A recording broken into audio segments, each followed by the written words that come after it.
자, 1학년 때하고 달리 2학년 되면 작품 수가 많이 늘어나고 외부 작품도 좀 많이 늘어나요. 그래서 우리 이번 방학에 개학하기 전까지 1학기 작품들을 한번 중요한 작품들을 다 한번 끝내는 게 우리의 목표입니다. 그래서 이후에 진도가 어떻게 될지 정확히 알 수는 없기 때문에 뒤에 딸려 있는 더 읽기나 이런 것들은 생략하고 메인 본문 중심으로 볼 거예요. 그래서 빨리 한 번씩 보고 가는 게 목표예요. 자, 원고지 볼게요.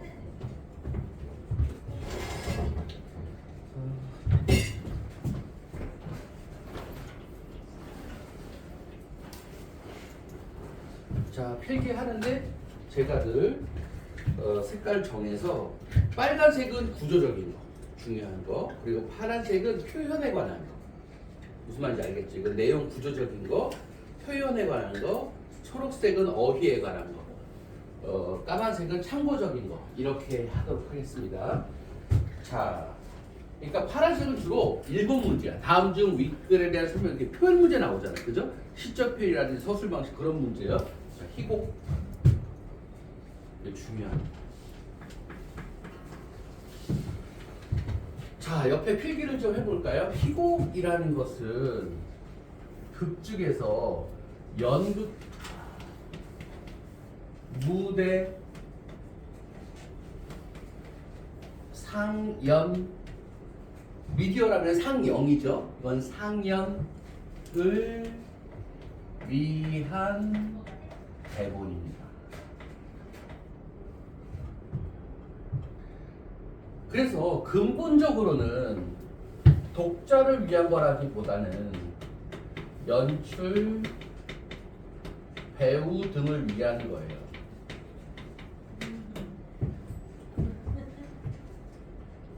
자, 그럼 여기 매우 중요한데 부조리극이라는 게 엄청 중요한데 그걸 알려면 이근삼을 알아야 돼요.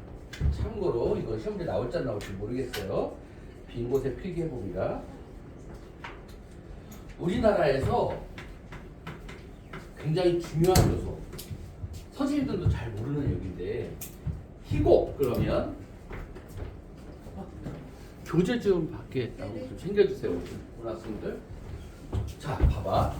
무대 상해를 위한 대본이라고 하니까 희곡을 쓸 때는 다른 장르처럼 공들여 쓰지 않겠지. 그지? 써도 막 작품 이 감독이 메모하고 막 이런단 말이지. 그래서 시험 대비용으로 이렇게 교과서에 실을 만한 희곡이 잘 없어요. 그런데 두 명밖에 없어. 첫 번째는 여기 나와 있는 이근삼. 두 번째는 이강백. 너희들 광화문 교보문고에 가봤니? 광화문 교보문고, 그 교보문고가 아시아에서 제일 큰 서점이거든. 거기에 가면 우리나라의 거의 모든 책이 다 있는데 거기에 희곡을 봐도 희곡집은 이 두 개밖에 없어. 이 두 분은 당대에 엄청 유명한 희곡 작가에서 그나마 독자들이 읽기 위한 이근삼 희곡집과 이강백 희곡집이 있어. 거기에서 나오는 거야. 나머지는 희곡이 나오기가 엄청 어려워. 특징을 알면 그래서 훨씬 좋죠. 이근삼 하면 여기 나와 있는 것처럼 딱 부조리극 이렇게 이해하면 돼.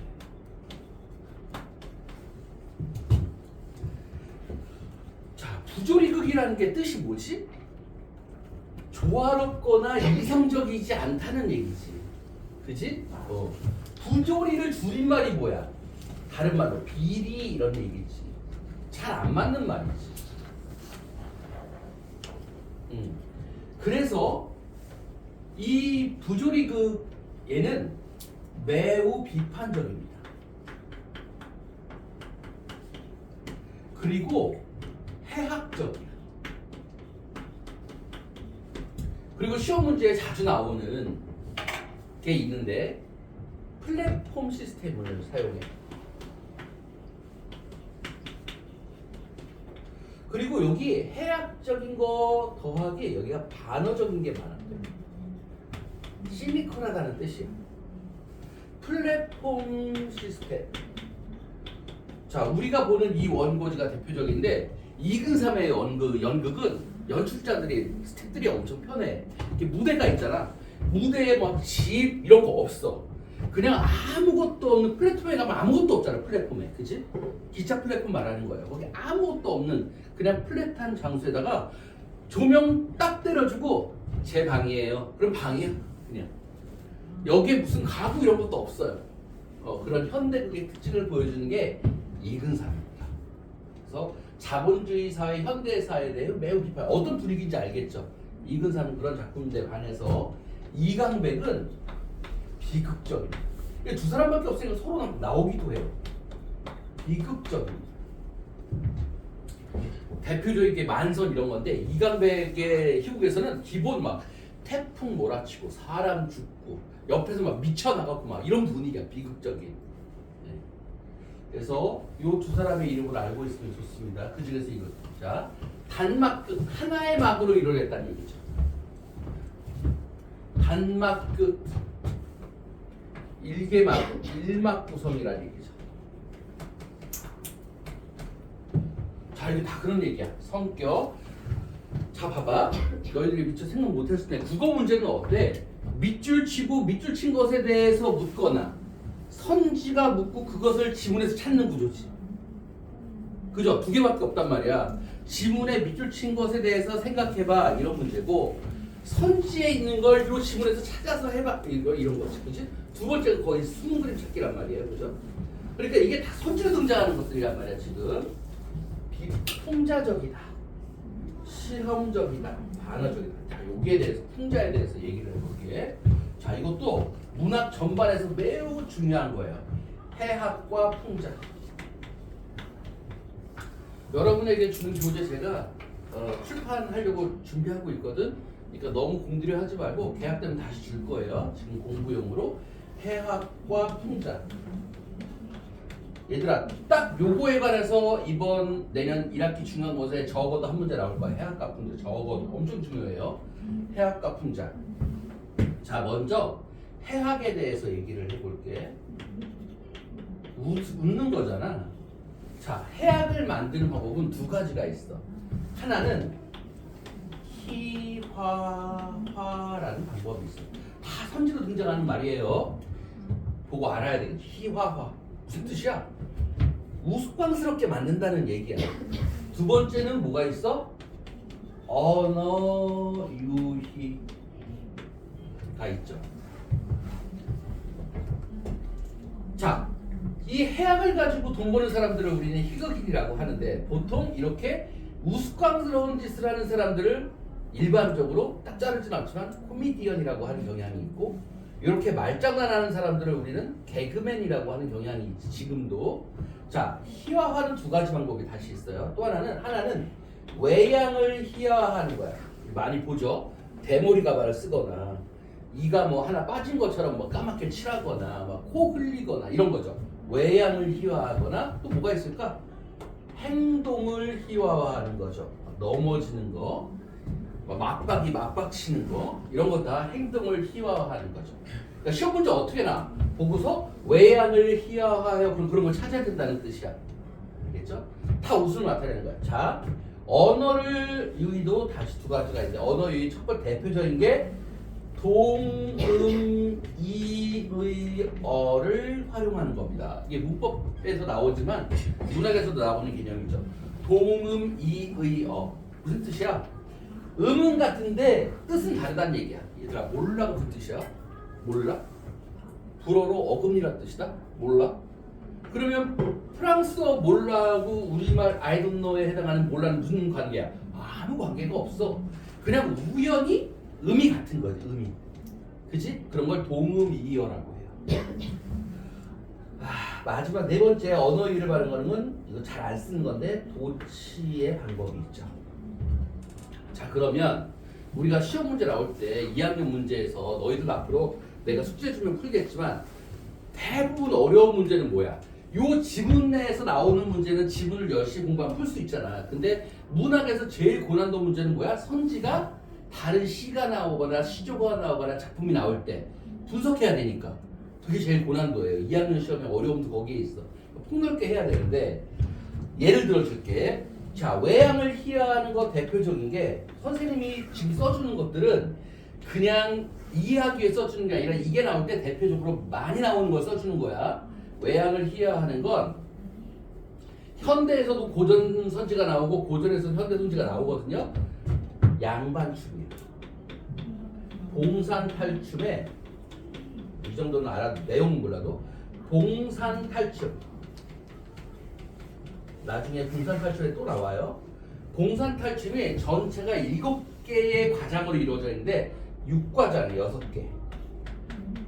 그 봉산탈춤 6과장의 이름이 양반춤이야. 근데 이 양반춤에 너희들이 좀 알까? 누가 나오냐면 양반 삼형제하고 말뚝이가 나와. 이 양반 삼형제가 누구냐면 원님의 아들들이야. 그리고 이 말뚝이는 그러니까 뭐겠어? 포졸이야, 포졸. 포도청 사람 포졸인데 얘네 이 말뚝이가 양반 삼형제를 수발 들면서 막 놀리는 거거든. 얘네 무식해서. 그런데 이 양반 삼형제가 첫 번째 형은 언청이야. 언청이 두 줄, 여기에 이렇게 찢어져 있는 거지. 뭐 지금으로 보면 외모 비하죠. 언청이고 형도 둘째 형은 언청이가 한 줄이고 셋째 도련님은 입이 이렇게 돌아가 있어. 탈춤에 이렇게. 그래서 돌아간 입. 탈이 딱 나올 때도 있어요. 그게 대표적인 외양을 희화하는 겁니다. 기억할 수 있겠죠? 요거 말뚝이는 아니고요. 얘네가 외양을 통해서 인물을 희화하는 방법이고 행동을 희화하는 것 중에서 제일 많이 나오는 건 심청전이에요. 되게 이게 좀 그런데 심청전에서 심청의 아버지가 누구니? 심학규.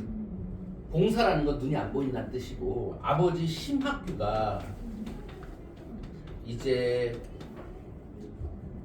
심청이가 왜 바다에 인당수라는 바다에 왜 뛰어들었어?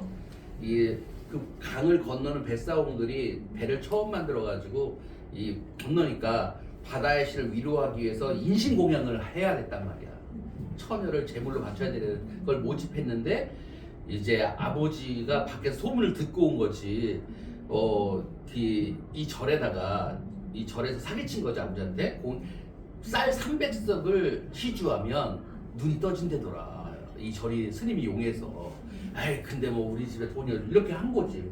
근데 때마침 가보니까 이 공양을 할 이 처녀 재물을 모집하는데 그 사람들이 그 보상으로 쌀 300석을 준다는 거야.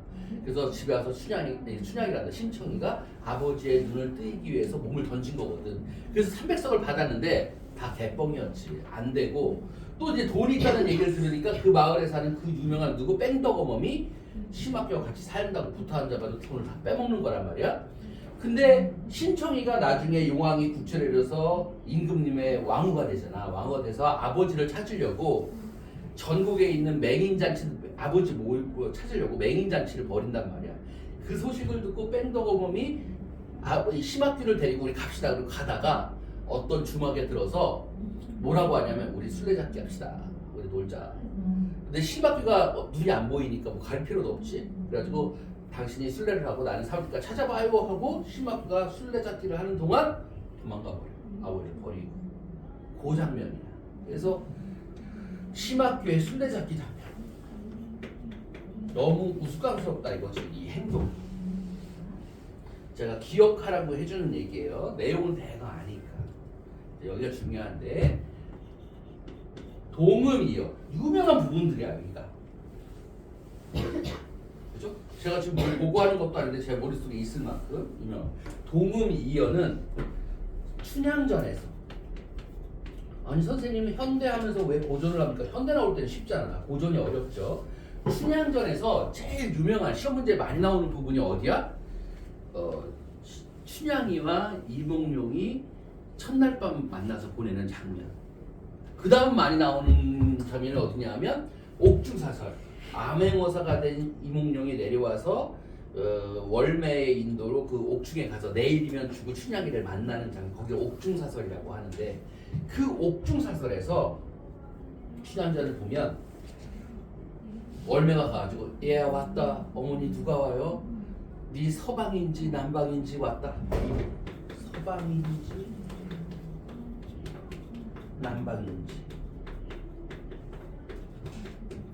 요 부분이야. 요거가 말하는 거죠. 요 서방이라는 게 서쪽이라는 뜻이 아니지. 동음이요. 이 동음이어를 활용한 해학이라는 걸 요즘 너희들은 뭐라고 부르니? 아재 개그. 이게 딱 아재 개그죠. 말장난하는 거. 그 다음 도치는 춘향전에 또 다른 시험 문제 많이 나오는 장면인 암행어사 출도 장면에서 암행어사 출도야 이렇게 하니까 사람들이 너무 당황하지. 그래서 도망가던 그 운봉이라는 형감이 뭐라 그러면 어이 문 들어온다 바람 닫아라. 너무 당황해서 여기 문하고 발음이 이렇게 바뀌었죠. 도치에 의한 해악입니다. 얘들아 해악은 이 네 가지밖에 없어. 이해하겠죠? 자 이게 우스꽝스러운 해악이야. 근데 여기에 의미상 비판이 더해져. 이 웃음이 뭔가를 비판하게 위한 웃음이야. 그러면 이것을 뭐라고 한다? 풍자라고 한다. 자 해악과 풍자에 관한 모든 거예요. 이것만 알면 됩니다.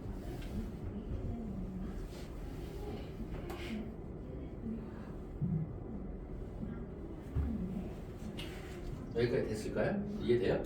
자, 그 다음 또 해봅시다. 우리가 처음이니까 또 학교 중에 진도 때문에 자세한 얘기하기 어려워도 기본기를 좀 잘 가져가려고 그러다 반어 얘기를 해볼게요. 반어가 쉬운 듯해도 좀 어려워요. 자, 또 필기. 반어하고 늘 짝을 이루는 게 역설이에요. 이 반어하고 역설에 관한 문제만 해결해도 또 한 문제. 그래서 무조건 한 문제. 그리고 많이 틀린 한 문제. 자, 반어 먼저 정리해 볼게. 문제 내봐, 얘들아.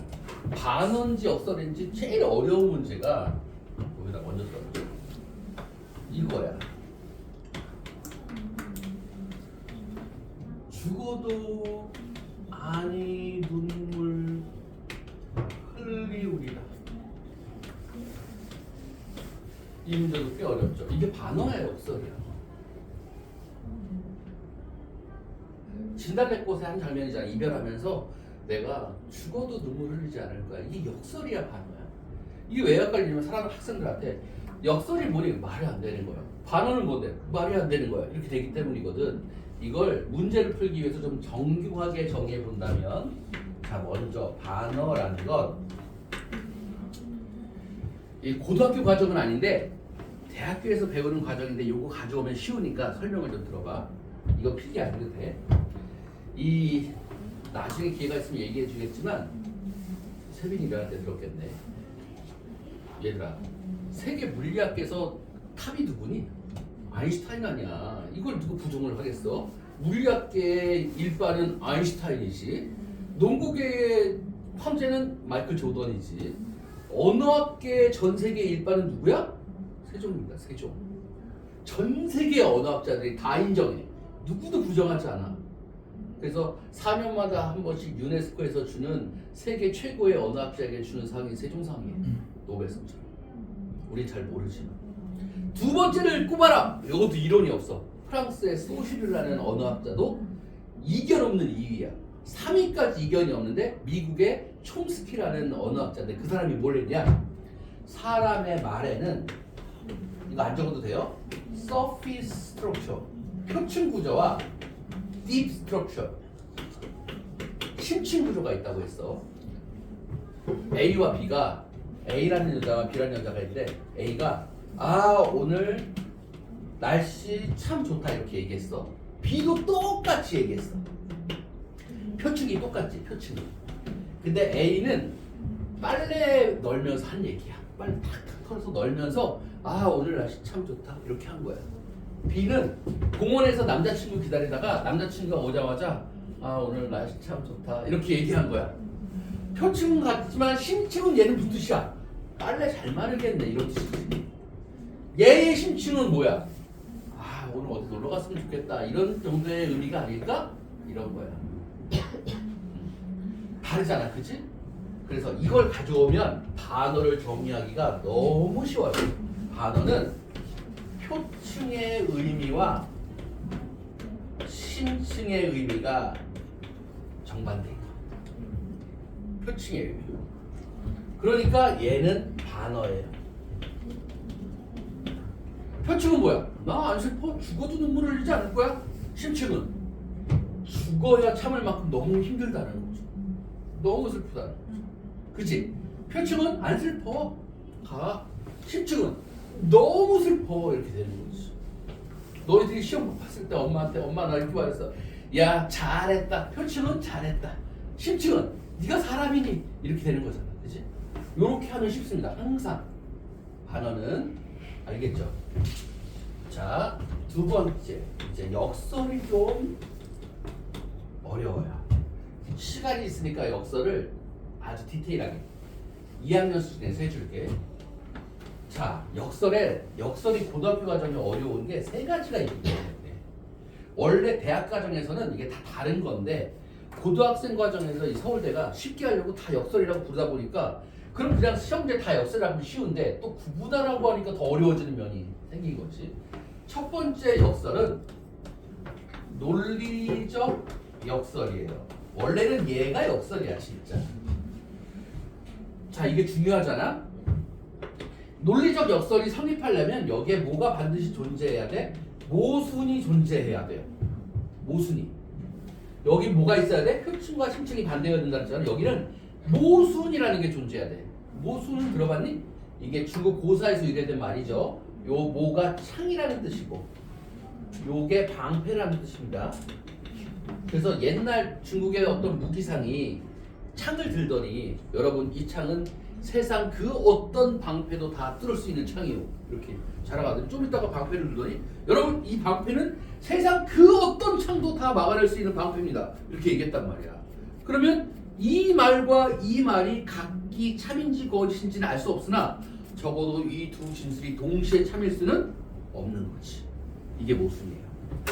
정리해줄게. 모순이란 동시에 참일 수 없는 두 명제예요. 자, 제가 지금 반어는 얘기를 해줬죠. 이게 반어입니다. 자, 그에 반해서 모순형용이라는 게 있어. 아, 이름이 좀 어렵지. 오히려 모순형용에는 모순이 없어. 모순형용은 뭐냐면 수식어가 있잖아. 꾸며주는 말. 수식어하고 피수식어가 있지. 수식 받는 말.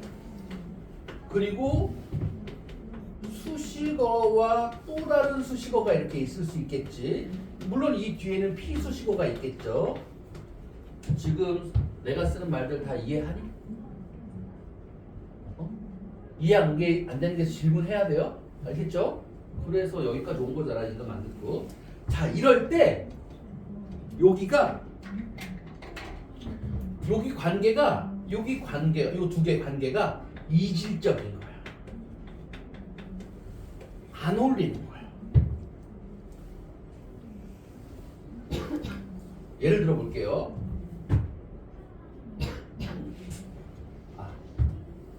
얘는 좀 이따 들어줄게. 같이 들어볼까? 그게 쉬울 때는. 자, 요거 예를 들어줄게. 대표적인 거라 그랬어요. 모르면 안 되는. 소리 없는 아우성. 유치원의 깃발이라는 시에 나오는 거예요. 소리 없는 아우성. 자, 여기는 어떤 두 명제가 있니, 얘들아? 소리 없다라는 명제와 아우성이다라는 명제가 있죠, 지금. 근데 소리 없으면서 아우성일 수가 없잖아. 너희도 한번 해봐. 지금부터 침묵 속에 함성 할 수가 없잖아, 그지? 그런데 이 두 개가 묶여서 어떤 효과를 가져내? 뭔가 표현하지 못하는 답답한 심정을 그려낸다는 얘기죠. 이런 걸 역설이라고 논리적 역설. 이해되나요?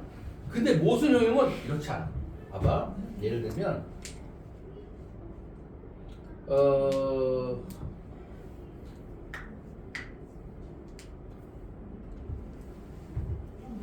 수식어와 피수식어.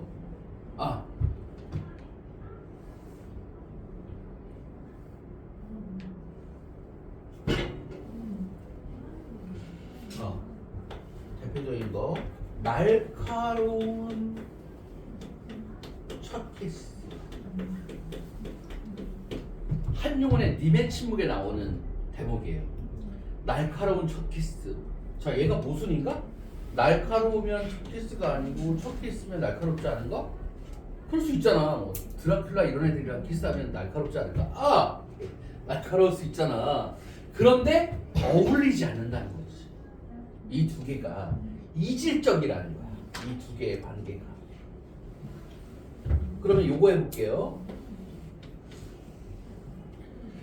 정지용의 유리창이라는 시가 있어요. 아들이 죽었을 때 그 슬픔에 쓴 시야.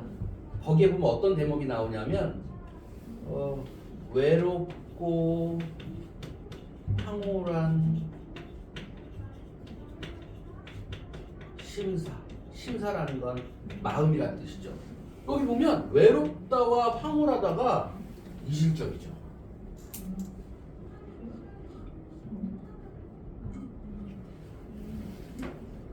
그지? 근데 왜 이런 짓을 할까? 왜? 자연스럽게 하면 되는데 왜 이런 짓을 하냐면 이것도 고등학교 과정에 나오지 않는데 이해를 돕기 위해서 하는 말이야.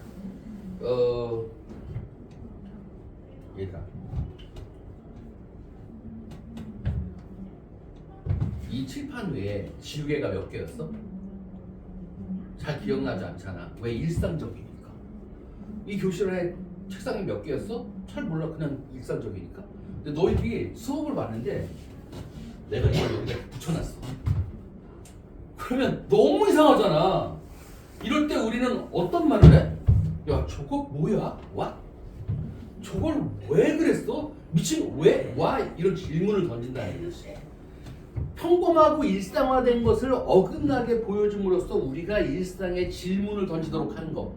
이걸 러시아의 유명한 문학가인 슈클로프스키라는 사람이 정의했어. 문학이란 낯설게 하기다. 예술은 낯설게 하기다. 이렇게 정의했거든. 그래서 이렇게 하는 거. 자, 세 번째는 고등학교 과정에서는 상황적 역설이라고 해요. 이걸. 어려운 문제 대비해야 되잖아. 너희들 외고생이니까. 상황적 역설이라고 하는데 이거 사실은 뭐냐면 아이러니라고 하는 거예요. 아이러니. 자, 이 상황적 역설은 뭐냐면 우연해야 돼. 우연히 겹친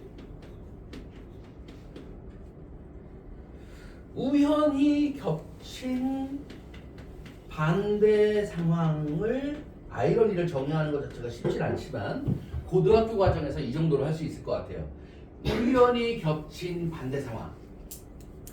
근데 고등학교 과정에서 상황적 역설, 아이러니로 나오는 건 거의 하나밖에 없어요. 뭐가 있냐면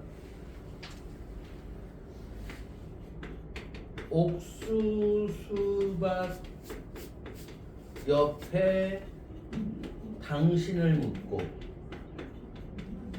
이거는 한두 구절이 아니어서 이 시 제목을 기억하세요. 옥수수밭 옆에 당신을 묻고.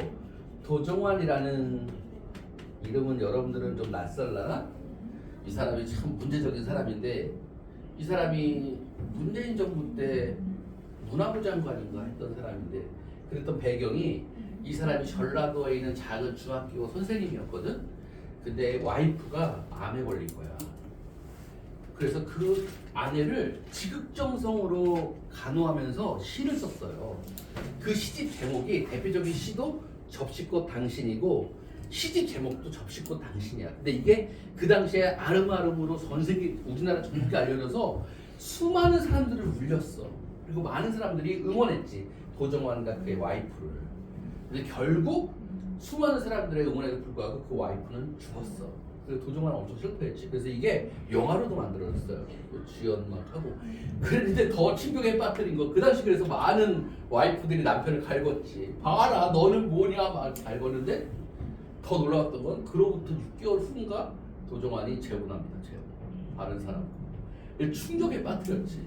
뭐 그러면서 이제 문화부장관 막 이랬는데 여기서 너무 이상하잖아. 옥수수밭 옆에 당신을 묻거라. 이 옥수수밭이라는 게 여기서 삶의 공간이에요.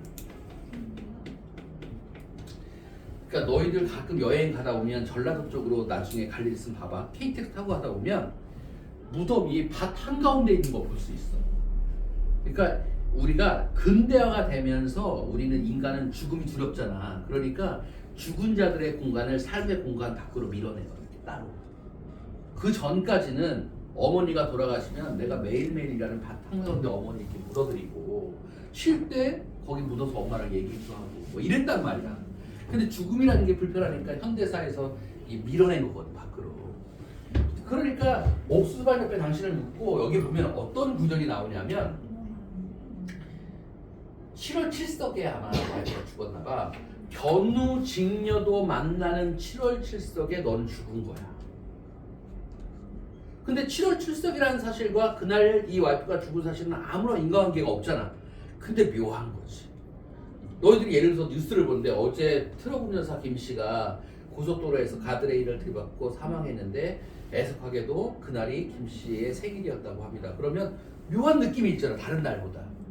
그런 걸 아이러니라고 해. 또 기억합니다. 알겠죠? 요거까지만 써줄게. 7월 7석. 1년 내내 헤어졌던 사람도 만나는 날이잖아.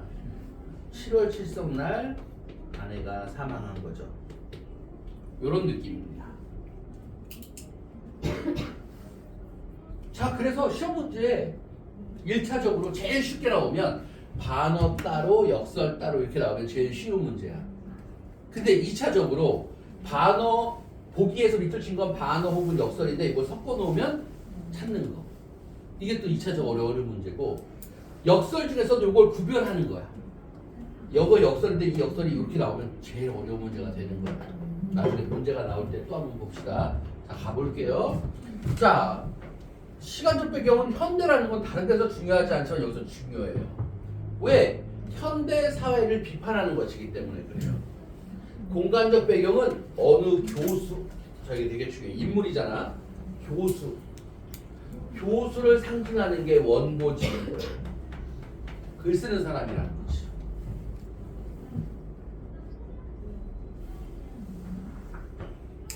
자, 그래서 구조적으로 선생님이 네모치면 현실이에요. 여기 네모. 인간성을 상실한 현대인. 이게 이 소설에서 비판하는 현실이에요. 앞으로 빨간색으로 네모치면 현실이에요. 그 다음 기계적인 삶. 기계적인 삶이 무슨 뜻이야? 우리는 거대한 한 조직에 부품화되었다는 거지. 부품화되었다는 거죠. 그래서 성격은 비판과 풍자다. 자, 시험대 나올 때 특징. 특별한 사건 없어. 그냥 일상을 보여주는 거예요. 여기서 특별한 사건은 없어. 특별한 사건이래봐야 와이프가 남편 삥 뜯는 거예요. 몰래. 씻으러 갔을 때 주머니 뒤지는 거야.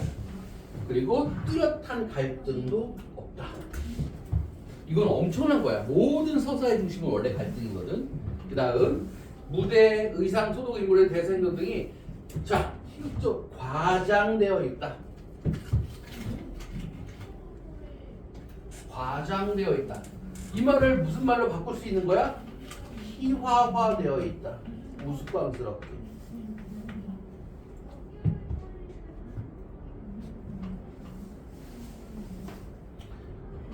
자, 등장인물이면서 해설자.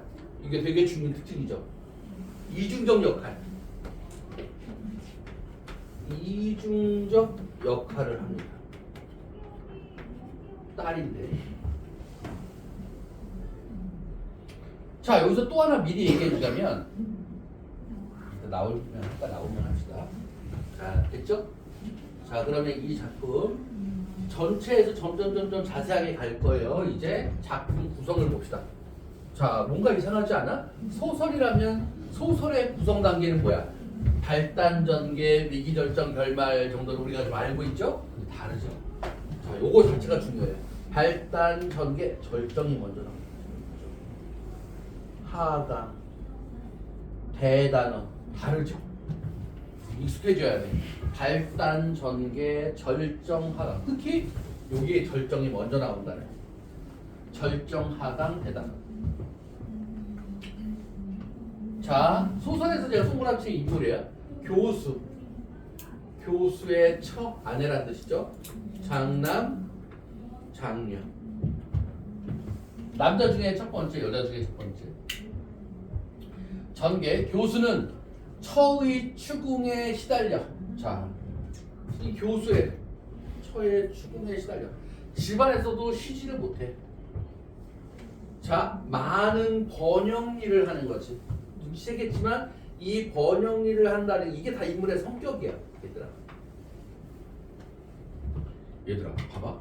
머신이라는 영어 단어에 대한 번역이 뭐야? 기계 이렇게 돼 있지. 그지? 구조 시스템. 이렇게 모든 영어 단어에서 한자어 번역이 있다는 게 이상하지 않아? 혈, 심장 이런 식으로 모든 영어 단어에 해당하는 한자가 다 있잖아. 이게 근대 일본 근대화 시기 메이지 시대 일본인들이 번역하는 열풍이고 다 번역한 거거든. 근데 다른 번역들은 되게 좋은 게 많은데 내가 이 번역이 제일 문제야. 그래서 성격이라고 그랬잖아. 성격의 원래 원어가 뭐냐면 캐릭터야, 캐릭터. 그러니까 착하냐 나쁘냐가 아니라 인물이 가지고 있는 기본적인 모든 정보란 뜻이야. 성격이 번역 일을 한다. 그래서 이 성격이 뭘로 다른? 좀 이제 깊이 들어갈 거야. 뭘로 들어? 외양묘사로 들어갔다. 외양묘사를 통해 성격을 보여주고 있다는 거야. 그 성격이 원고지야. 원고지문이 양복이라는 거야. 그래서 원고지문이 양복을 통해서 이 사람의 캐릭터, 성격을 표현하고 있다는 거죠. 이로 인해 계속 일을 해야 한다는 강박에 계속 일을 해야 한다는 강박에 사로잡혀 있어. 교수가. 자, 그래서 이 교수가 주동적 인물이야.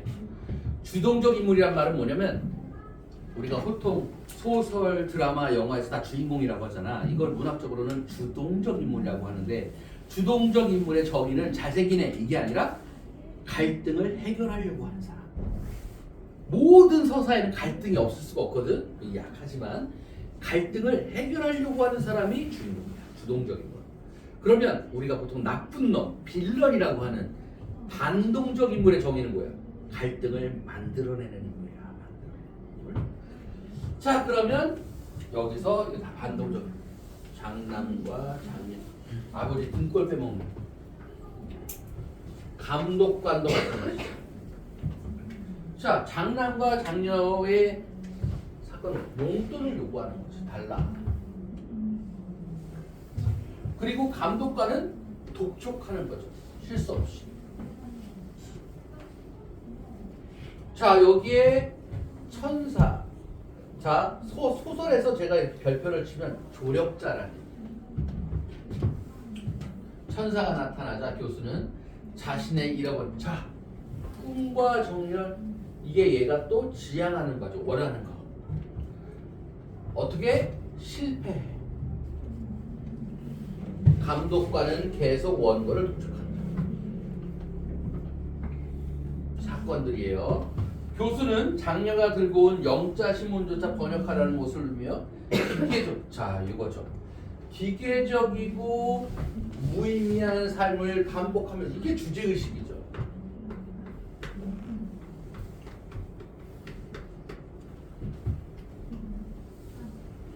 자, 그럼 얘들아 여기서 교수는 현대사회의 모습을 대표하니 대표하지 않니? 대표하지. 어떤 계층이나 시대나 이런 걸 대표하는 인물을 뭐라고 해? 전형적 인물이야. 이 교수는 전형적 인물입니다. 그러면 얘들아 우리가 수업을 할 때 자꾸 뭐다 이런 것만 필기하는 버릇인데 이거보다 더 중요한 건 뭐니? 우리 시험 문제는 아닌 거 고르는 거잖아. 아닌 거 판단하는 거. 뭐가 아니라 이거 반대말이 뭐야? 개성적 인물이 아니다. 는 게 더 중요할 수도 있다. 교수는 전형적 인물이라는 거지만 개성적 인물이라는. 그러니까 이 서사로 보자면 전형적 인물에 비해서 개성적 인물이 등장하는 게 훨씬 더 발전된 서사지만 아무래도 교과서에는 어떤 인물이 나올 가능성이 높아? 전형적 인물이 나올 가능성이 높아. 시대적인 걸 보여주기 위해서. 이게 중요합니다. 자, 조금 더 자세히 봅니다. 등장인물의 특성, 성격이죠. 써볼까요? 성격. 자, 여기서 무조건 한 문제입니다. 자, 보세요. 소설이 시험 문제 나오면 첫 번째 서술 방식 나오고 그 다음 인물 누구누구에 대한 설명 이렇게 나오는 거예요. 자, 우리는 알죠. 교수 주동적 인물, 타 반동적 인물. 자, 반복되는 사건. 사건들이 계속 반복돼 삶이. 근데 인지하지 못한다는 게 주제의식이야. 우리가 그렇게 살아간다는 거죠. 기계적인 삶을. 자, 여기서 기계적이라는 말이 변형될 거 아니야, 선지로. 그치? 뭐라고 나올까? 무의미, 반복성, 무비판적, 이런 말로 변형될 수 있는 거죠. 꿈과 정열을 잃어버리고 가장으로서의 의무감에 짓눌려 이성적 사고를 하지 못한다. 자, 여기서 말하는 이성적 사고라는 건 뭐예요? 무비판적이다 이런 얘기야. 교수와 인간적 유대감을 가져. 인간적 유대감을 상실했어. 인간. 물질주의적 사고방식, 이거 다른 말로 뭐라고 나올까?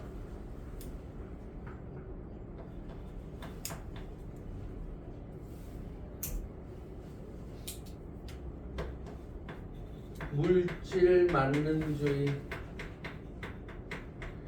물질 만능주의는 뭐야? 돈이면 뭐든지 다 할 수 있어 라는 생각이지. 이걸 좀 더 심하게 말하면 무슨 말이 돼 이거? 배금주의. 이 배라고 하면 원래 배척한다. 얘들아, 수영할 때 배영이 왜 배영이야? 배가 보인다는 게 아니라 등으로 한다는, 배자가 등배자거든. 배척한다는 말은 뭐야? 등진다는 뜻인데 여기서는 숭배한다는 뜻이야. 금, 돈을 숭배하는 주의 말하는 겁니다. 자, 장남 장녀의 물질적 요구에 순응함. 자, 순응한다고 나오기도 하고 똑같은 애야. 동조함. 똑같아. 엄마가 그러니까 애들도. 자, 여기도 똑같이 나오죠. 인물의 성격이에요. 물질 만능주의, 과도한 물질적 욕망. 얘들아, 과도한 물질적 욕망이라고 도대체 뭐야? 어디가 과도한 거야? 이기적이라는 얘기지. 내가 욕망을 가진 것 자체야 무슨 상관이겠어? 근데 다른 사람의 희생을 바탕으로 내 이익을 얻으려고 하는 게 이기적인 거잖아요. 부모에게 책임감을 강요한다. 세속적이다. 여기도 나오네.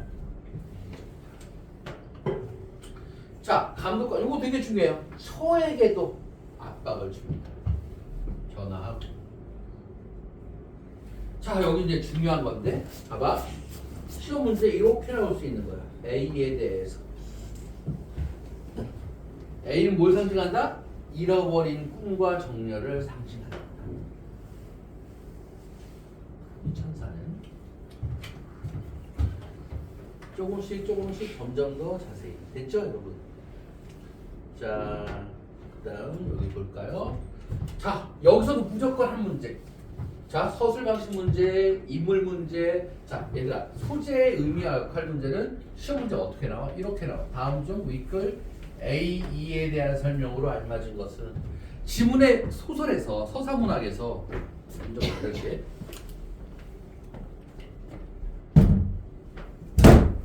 서사문학에서 지문에 밑줄이 쳐져 있는데 밑줄이 짧으면 소재의 의미와 역할을 묻는 문제야. 근데 밑줄이 길면 뭐야? 보통 기억 미분에서 인물의 심리와 태도를 묻는 문제야. 이거 소재와 역할을 묻는 문제. 무조건 한 문제다 이거. 여기서 무조건 한 문제. 무조건 1학기 중간고사 여기서. 알겠죠? 자, 어떻게 쳐집니까? 이렇게 기억, 리을, A, B, C 하나로 나올 수 있고 여러 개 나올 수 있는 거예요. 이런 식으로. 자, 원고지 현재 나올 수 있는 거죠. 교수의 돈벌이 수단. 이걸 뭐라 그래? 다 직업.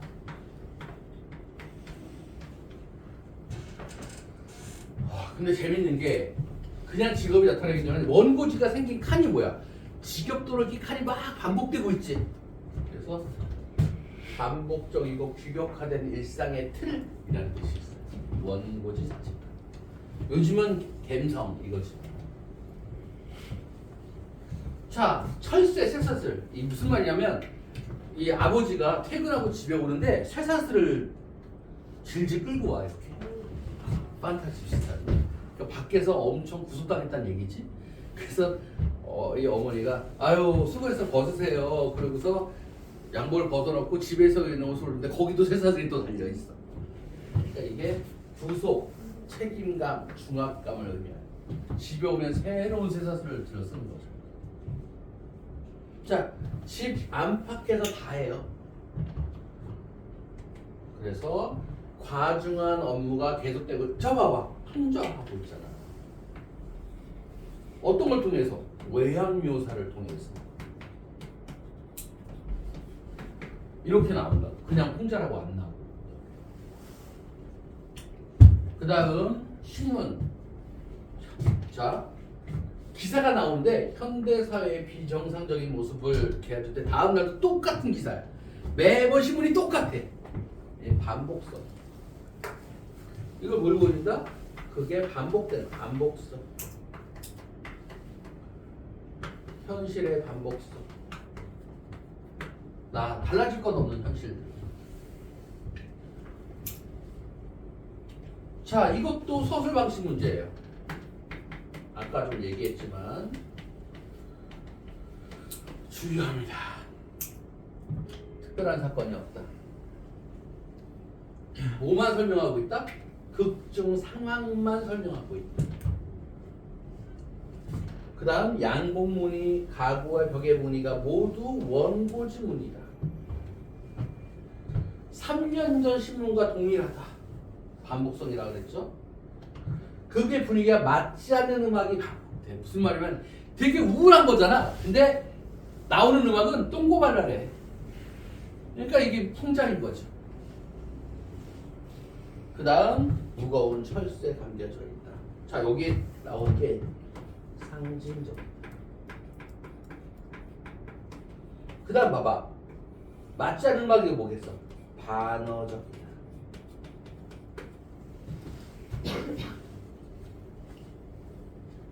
인물과 대사 행동이 모순된다. 맞지 않아.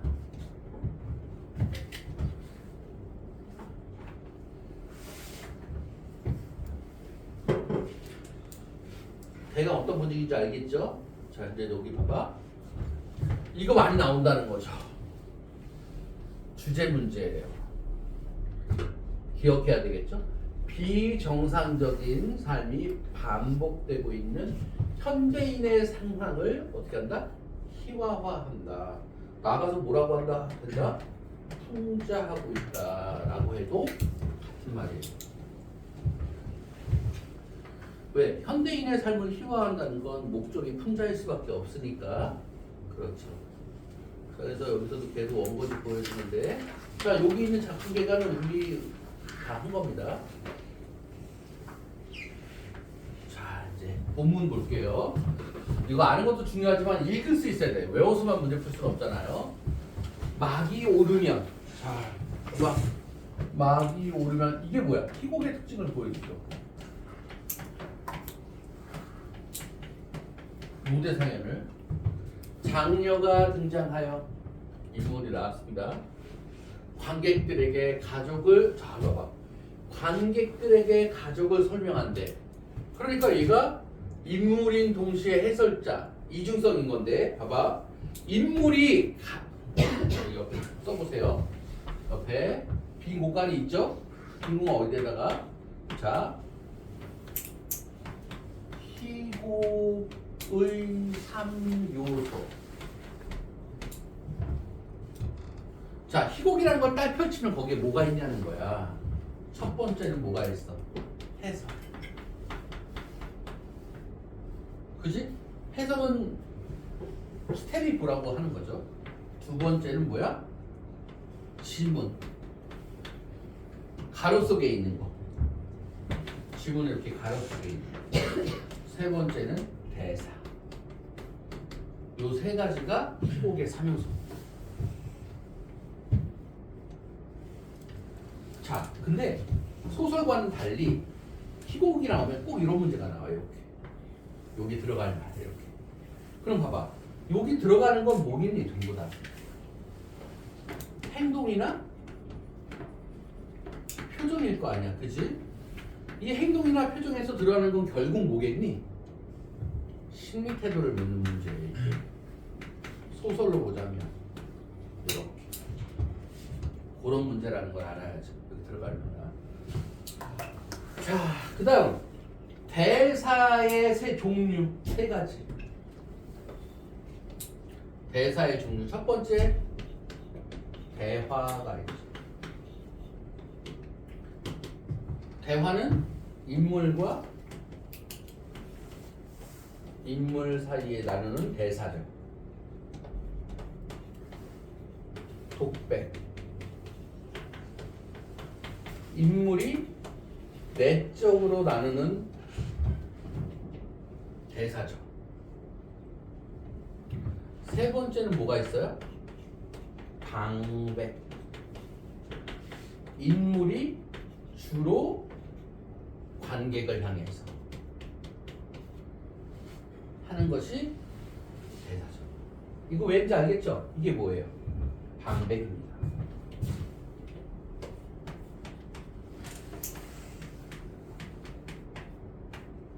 방백.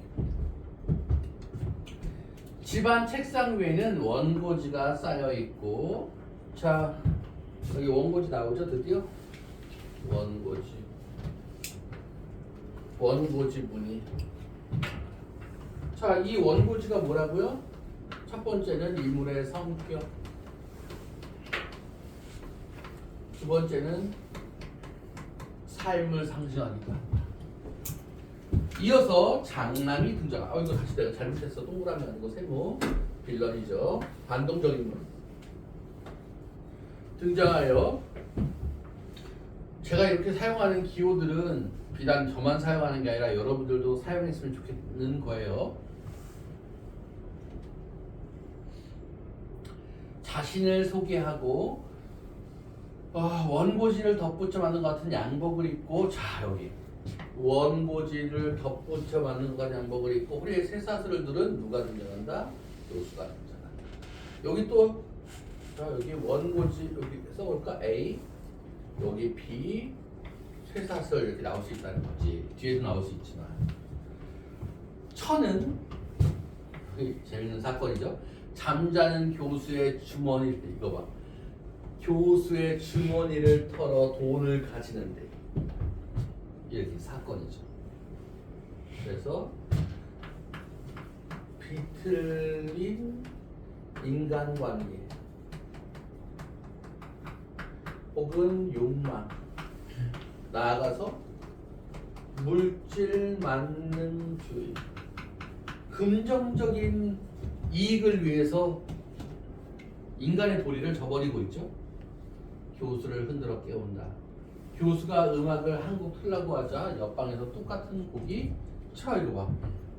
되풀이된다. 다 반복성이죠. 시작합니다. 교수. 저런 시끄러운 음악을 무엇 때문에 틀까? 왜 시끄러워요? 애들이 제일 좋아하는 곡인데. 좋건 나쁜 건데 왜 똑같은 곡을 되풀이하냐 말이요. 당신이 음악을 몰라서 그래요. 애들은 좋다고 하던데. 그 곡이 여기가 이제 중요하죠. 자, C. 찬란한 인생. 반어적인.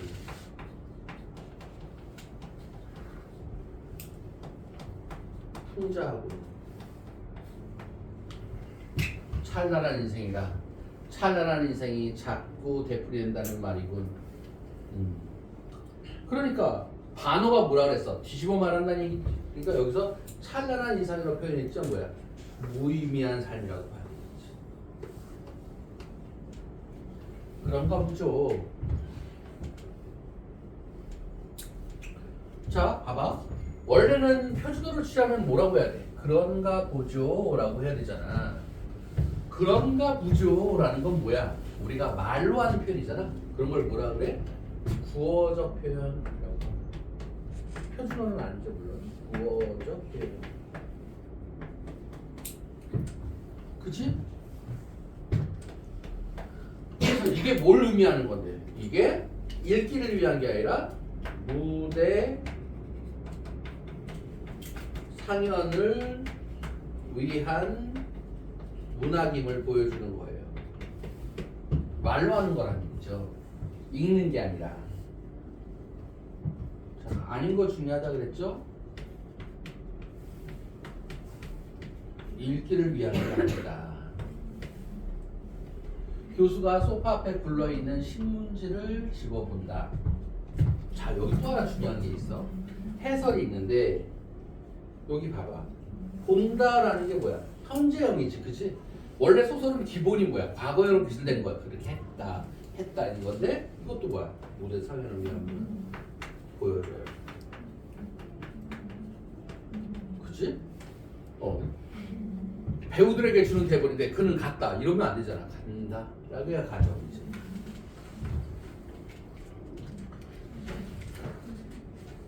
잠깐 쉬어서 할까요? 힘들어요? 계속 할까요? 할까? 자, 계속 갑니다. 힘들면 얘기하세요. 자, 신문을 혼자 읽는다. 참 비가 많이 왔군. 강원도 쪽에 눈이 굉장한 모양인데 또 살인이야. 이번엔 2살 난 애가 자기 아버지를 죽였대. 참 지프차가 동대문을 들이봐 동대문이 완전히 무너졌군.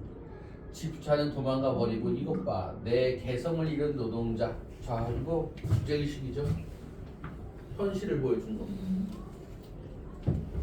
각각의 개성을 잃은 노동자라는 번역품이 착취상이 착취하고 있다는 데서 다시 나왔어. 이 시가 또 낙선됐군. 시험 문제 나오기는 좀 어떨지 모르겠지만 여기 이 시가 누군지 알겠죠? 이승만 이런 거죠. 신경통에 듣는 한약이 새로 나왔는데 끔찍해라. 남편이 또 자기에게 매를 맞았고. 자, 이 부분 시험 문제 어떻게 나오는 거야? 이렇게 나오는 거예요. 이렇게 A 이렇게 나오는 거죠. 그래서 요거예요. 형광펜 있으면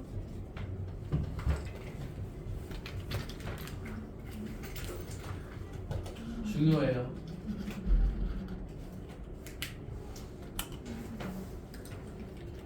자, 오른쪽 끝쪽으로 정리해도 돼요. 요 신문 중요하죠? 앞에 C까지 했잖아. 그 D 소재 의미 신문. 신문의 의미 비현실적이고 비정상적인 내용으로 이루어져 있다. 내용이 동일하다. 반복성인 거지. 자, 비정상적이고 부조리하며 무의미한 일들이 기계적으로 반복된다는 상징이다. 선제 다 나옵니다. 아닌 거 골라야 되는 거죠.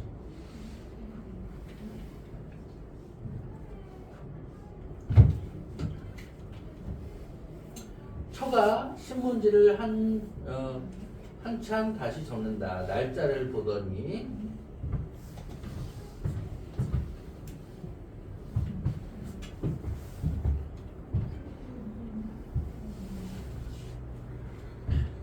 당신도 참 그건 옛날 신문이에요. 오늘 거. 자, 여기 이렇게 나온다는 거예요. 이렇게. 같다는 거죠. 봐봐. 그래서 어떻게 나오는 거야? B 이렇게 나오는 거죠. 똑같아요.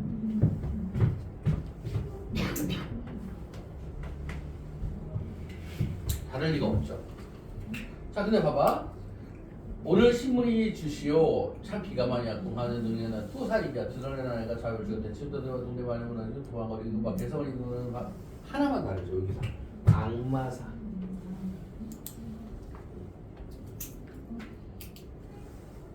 그래서 반복됐지만 심화되었다는 거죠. 과거보다.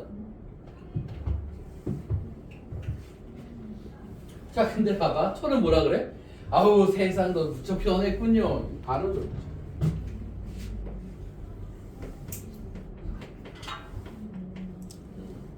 지금 우리가 좀 익숙하지만 당대로는 되게 센세이션했던 톱입니다. 이근삼의 성격이 딱 이래요. 시니컬하죠. 3년 전만 해도 그런 일은 없었는데 당신 피곤하시죠? 자, 이제 중요해. 옆방에서 자, 이거 봐봐. 당신 피곤하시죠? 이런 게 있기 때문에 남편에 대한 걱정을 하고 있다? 아니라고. 그런 관계가 아닙니다. 맥락으로 봐야죠. 옆방에서 화장하는 자네에게 얘 시계가 좀 늦는데 일어선 김에 밥이나 좀 줘라. 장남 시계에게 밥을 준다. 태엽 깎는다는 얘기죠. 여러분 잘 모를 수 있지. 저 여기 좀 계세요. 저 밥을 좀 지을게요. 자, 여기 밥 동음이 이어져.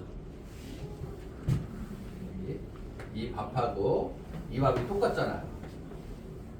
그지? 그러면 보수하고 시계가 똑같다는 얘기죠. 그지? 그래서 부품화되었다는 얘기죠.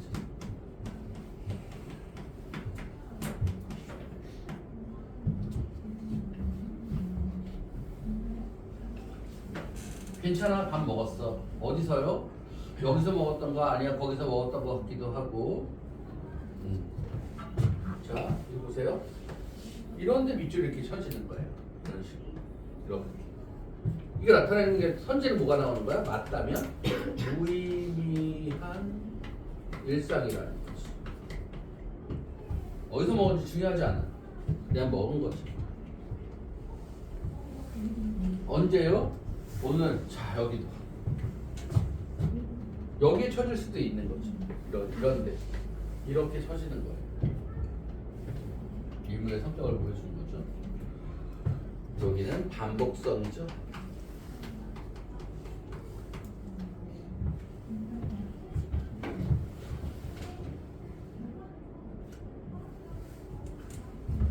지금 하시는 번역은 언제 끝나요? 자, 이거죠.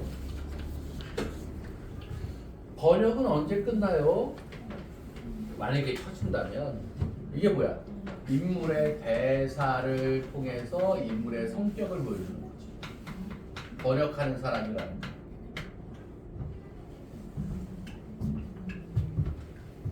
그치? 요즘 뭐 영화나 드라마에서도 많이 쓰는 거잖아요. 그죠? 학교 갔다 왔어? 학생이란 얘기잖아. 지금 하는 번역이 몇 가지나 있죠. 그러니까 밤낮 월고르를 짤리우즈, 자존심의 문제, 예술의 창조성 이렇게 내뿐인가? 자, 이것도 여기도 마찬가지죠. 남편의 성격을 아내가 보여주는 거죠. 그렇겠지? 아이 피곤해. 자, 이건 인물의 신문이죠. 어떻게 드러나고 있어요? 직설적으로 드러나고 있죠. 어떤 것이건 빨리 끝내야지. 어떻게 해요? 집도 수리해야겠고. 자, 이거 봐. 빨리 끝내야지. 이게 남편에 대한 태도를 보여주죠. 독촉하고 있죠. 아내도. 남편을 걱정하는 게 아닙니다. 집도 수리해야 되고 충기도 사야겠고 생일도 있잖아요. 밤낮 생일을 치르고 있으니 어떻게 된 거요? 생일이 맨날 나온다는 거지. 어제도 아버지 생일 잔치를 했는데. 자, 이거. 자, 이런 거 시험 문제 어떻게 나올까? 이거 밑줄 안 주겠지, 그치? 선지에서 윗글의 내용 설명 이렇게 나오고 이걸 내가 확인해야 되는 거지, 지문에서. 요걸로. 국어 문제가 그런 거예요. 당신도 참 어제는 당신 아버지 생신이었어요. 이번엔 우리 아버지 생일이고요. 그저께도 누구가 생일이라고 해서 돈 10,000원을 내지 않았어. 자, 10,000원이라 그랬잖아. 지금은 환을 쓰지 않잖아요, 그죠? 시대적 배경을 알 수 있는 거죠.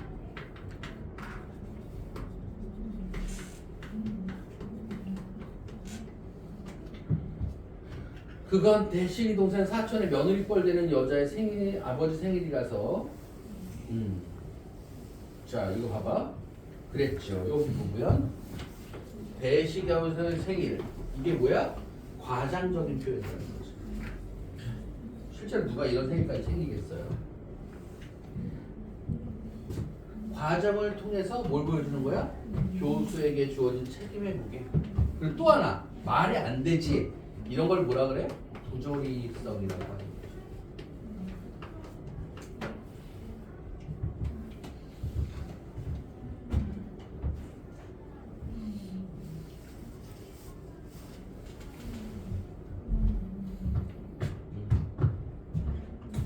됐어 크게 합품을 하면 자 여기 봐봐 지문 나왔잖아 그치? 이거 봐 크게 합품을 하면 이게 뭐야 인물의 성격을 피곤한 일상 삶을 보여준다는 거예요. 이때 밖에서 시계가 8시를 친다. 교수는 깜짝 놀란다. 8시야 8시고 늦겠군. 이게 출근 시간이라고 착각하는 거죠. 그래서 일에 쫓기는 삶이죠.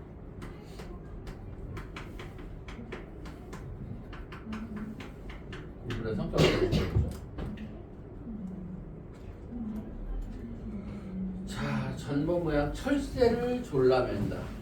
자, 여기 이렇게 나오는 거죠. 철새. 이어 도어 쪽으로 가서 철문 같은 도 이것도 마찬가지. 철문 같은 도 철문 바깥으로 들어온다. 왜 또 돌아오세요? 나를 볼게 8시를 치기에 아침 8시인 줄 알았지. 자 여기 봐. 아침 8시인 줄 알았지. 강박에 사로잡혀 있다는 거죠. 이건 이렇게 나올 수 있는 거죠. 순서는 상관하지 마세요. 이렇게 밑줄 쳐준다는 얘기야.